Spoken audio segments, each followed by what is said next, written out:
Okay, we're going to make a start. There's still people coming in, but we've got a lot to get through tonight. Our free drop in this evening is the last of three about phased transitions.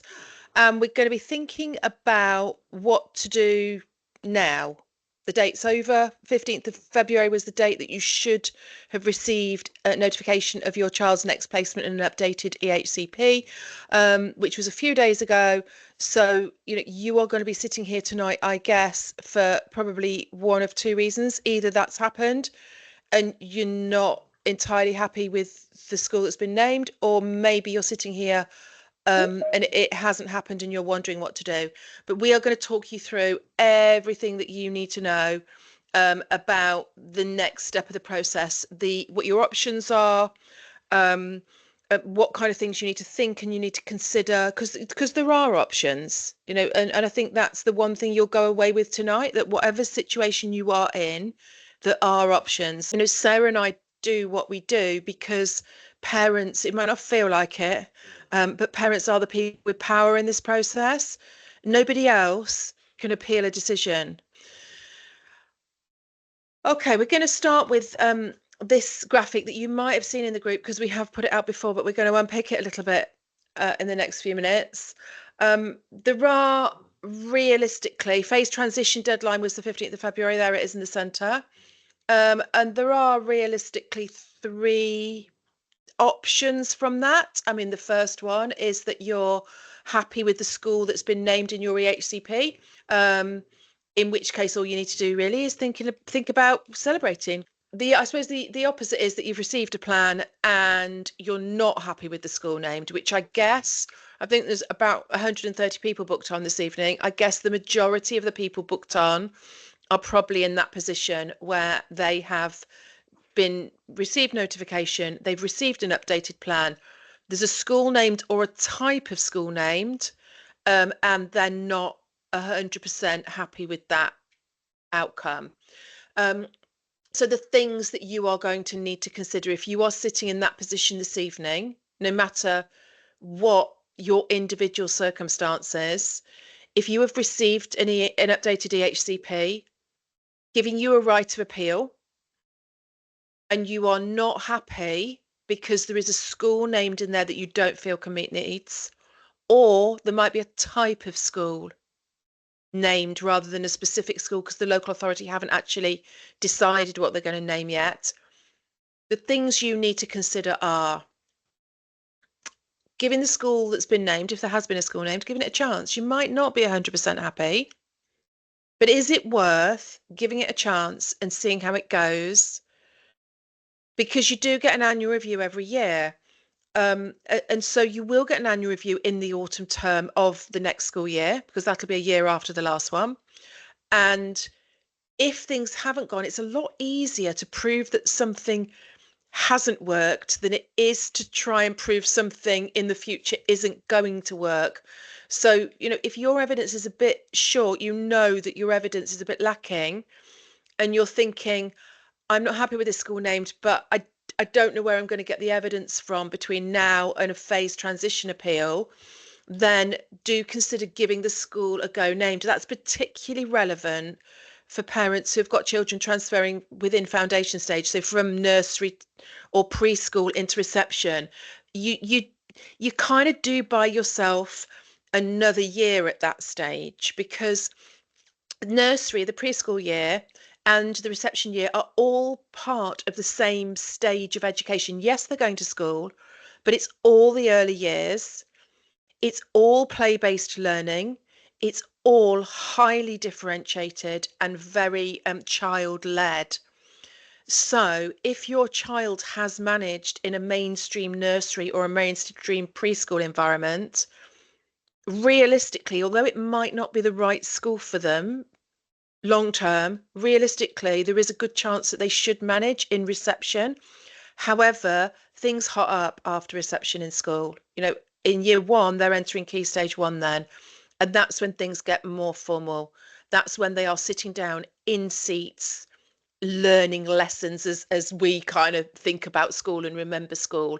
So, if your child is in transitioning to reception, and you haven't got a huge amount of evidence, you might want to give it a go and work with that school to evidence what's not working during the first year in reception. We'll talk about the pros and cons of that a little bit more because there are other options. The other option, whether you've got a specific school named or a type of school named, is to appeal. If you appeal, it will be a transition appeal. So forget all those stories you hear about it being 16 months. That's true. Appeals are 16 months, but not for phase transition. If you get your phase transition appeal in the next 4 to 6 weeks, it will be heard in the summer. They're lodging appeals for early June at the moment, and they are appearing appeals through August as well. So if you get your appeal lodged pretty sharpish, then it will be heard before September. So your child will be able to start in their new school in September along with their peers. It doesn't give you very long to get evidence. This is why I'm saying think about your evidence. It doesn't give you long. If your evidence is lacking, you haven't got time to get an independent educational psychology assessment or occupation. You might get an occupational therapy or a speech and language therapy, but you're pushing it between now and a hearing date. So, it's perfectly possible to appeal. And if your evidence is tight, particularly if the school that's been named has said it can't meet needs, then that is your evidence. Bingo. Evidence done and dusted. The local authority have named a school that's already said it can't meet needs. You really must appeal that. The other situation which we'd say definitely appeal is if a type of school has been named. We've worked with many parents over the years who've had a type of school named, particularly at preschool. This seems to happen. They have a type, sometimes at year 7 as well, but they have a type of school named. And the local authorities say, don't worry, we're waiting for some consults to come back. It all sounds very, very plausible. And they say, don't worry, because we'll get the consults and then it'll go to panel. And they get the consults and it goes to panel and you're still no further forward. And you keep working with your case officer and she keeps reassuring you that everything will be fine and it won't be a problem and, it'll be sorted soon. And then it gets to kind of after half term, June, in the summer term, and then parents are just like, I've waited long enough, and that's when they contact us, and that's when we get involved, and then we have to start the appeal process. If we're still within time for an appeal, we start an appeal process, and we then get a hearing date for November, December even. So you haven't got time to wait to see if your caseworker does sort it out. I'm not saying your caseworker won't, maybe she will, but if you get an appeal lodged, the caseworker can be doing their things. You can be getting your appeal lodged. They can run in parallel. It doesn't stop. In fact, an appeal should encourage the local authority to work with you because it's not an adversarial appeal. It is an appeal that the whole basis of an appeal to tribunal is that both sides work together to seek resolution where at all possible. So if anything, putting in an appeal will let people know that you're serious and maybe speed things up. It's really important if you are thinking about appealing that you know what's wrong with your EHCP.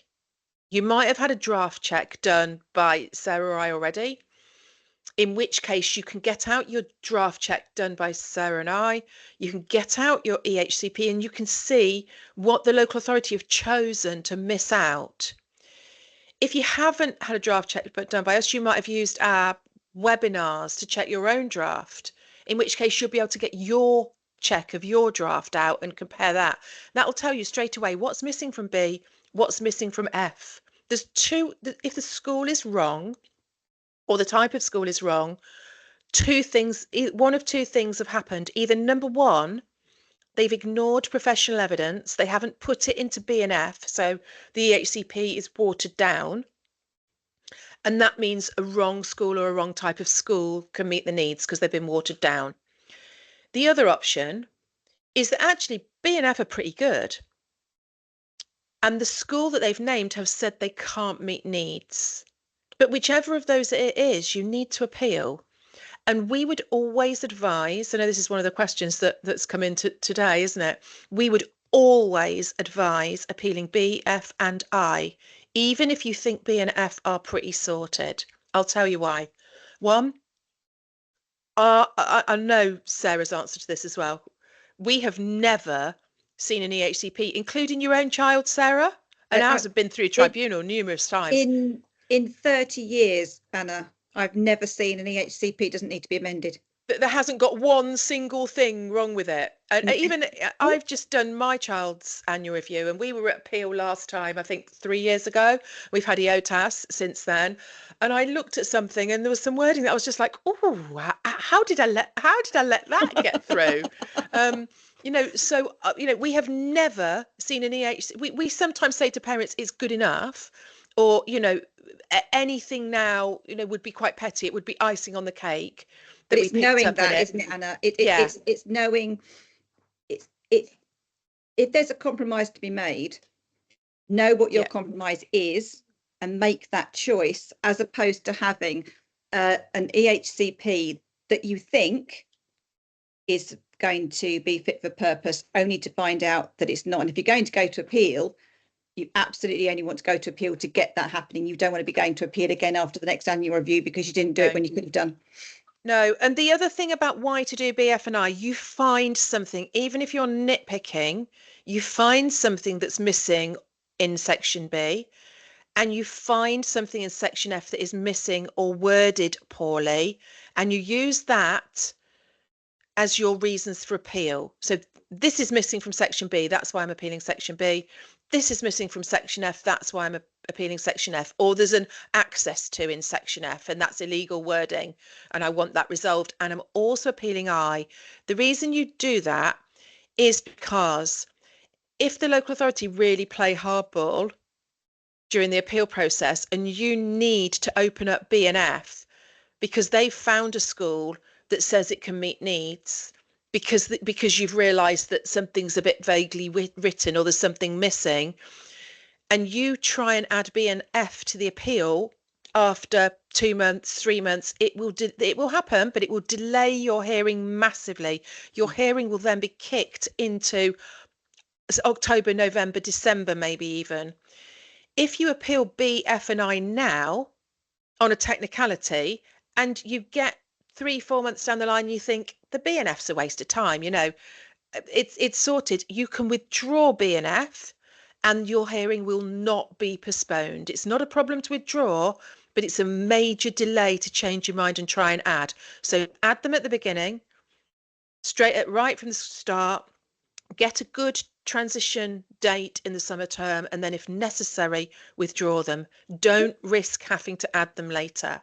It's a belt and braces approach, really, isn't Yeah. it? It's absolutely, you're covering all bases if you take that approach. Yeah, absolutely. So if you've got a plan that's naming a school or a type of school you're not happy with, you have two choices going away from this webinar. Number one, give the school a chance, see what happens, gather your evidence, use your next annual review. You get a right of appeal after every annual review.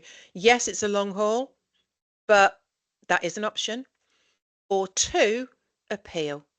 If you are appealing, you need to check appeal sections B, F, and I, and you need to make sure you know what's wrong with sections B and F. We'll talk a bit more about that in a minute. If you're going to give the school a go and use the next annual review to tighten up the plan, then you haven't got long, 6 months maximum, and you need to be really getting to grips with the annual review and watching the annual review webinar, reading the blogs, looking at the YouTube clips to make sure. Don't expect the annual review to do it for you. It will only do the job if you use it to do the job.